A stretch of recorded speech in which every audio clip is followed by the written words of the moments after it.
My name is Gloria Washington Mans. I'm originally from Stafford County, the White Oak area, where my family was the Cully family. My father's name was Ali Cully, and my mother's name was Emma Washington. They were not married. And I'm also related to the box lists that are well known in the area. It's two of us. I have a brother that's 7 years younger than I am, and so it was actually four, five, six of us in a household. And that was after my grandmother passed, because I lived with my grandmother, Sally Colley. So it was her, her husband, my father, my mother, and my uncle, and then my brother came along. So then we were all in a four-room house. 2 bedrooms, a living room, and a kitchen. Mm-hmm. So what did your grandmother do? My grandmother was a midwife. Her name was Sally Colley. She delivered babies throughout the Stafford, White Oak area, and she did it for many years.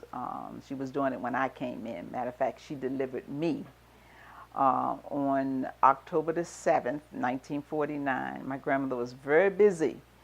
She was delivering 2 babies. She delivered me, and she delivered a cousin.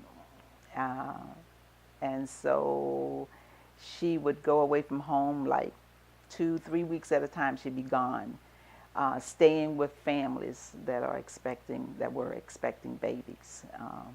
And then she would come back, and she'd be home for a few weeks, and then she'd be off and gone again. So, and when my brother, who is, like I said, 7 years younger than I am, she delivered him. He was the last baby that she delivered in 1956. She died in 1957. So she had multiple certificates that hung on the wall in the old home place over top of her bed. And they were there in the house when I left in 1969.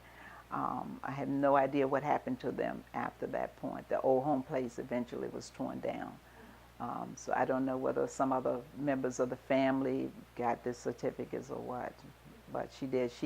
She worked closely with a local doctor in the area. His name was Dr. Lee. He was like the community doctor for the people in the White Oak area, and he would refer her to many of the families, and that's how she got her work, through referral from Dr. Lee. So, yes, when babies were born back in that time, me including, and I was born in 1949, and like I said, my brother was the last one that she delivered, which was 1956, and he had the same thing. You know, when babies are born, they have their neighbors, some navel sometimes will pop out, and you've seen people, I'm quite sure, walk around with these neighbors popped out. Well, my grandmother would take a silver dollar, wrap it with white tape, and they had wide bands that they would put the silver dollar on the neighbor, and they would put this band and wrap it around the baby's waist, and it would stay there until the navel would go back in. So they would wear it for weeks. And then back then, you didn't take babies out right away. You know, babies didn't go out probably into the community for about a month or maybe even longer. The mother and the baby had to stay indoors, you know. It wasn't a thing, I believe, for some people, you know. Like I said, my grandmother delivered a lot of babies. I had a first cousin that had 8 children. She delivered all 8 of those babies with the exception of one, and that was the one that was born after she passed in 1957. So, but she delivered all 8 of those babies, and I'm quite sure she probably delivered some before those 8 8 that she started to deliver. I think it was just that women felt comfortable having a midwife there, someone that stayed with them until the baby was born, and then stayed with them to help them, through this new experience. And also, it was great. If someone had asked me that years ago when I was younger, I would have said, no, not so great. But when I look back on it now, it was a wonderful time of my life. We were young, we lived in an isolated area, and we would just get up in the mornings, go to school. We had to travel about 17 miles to get to our school.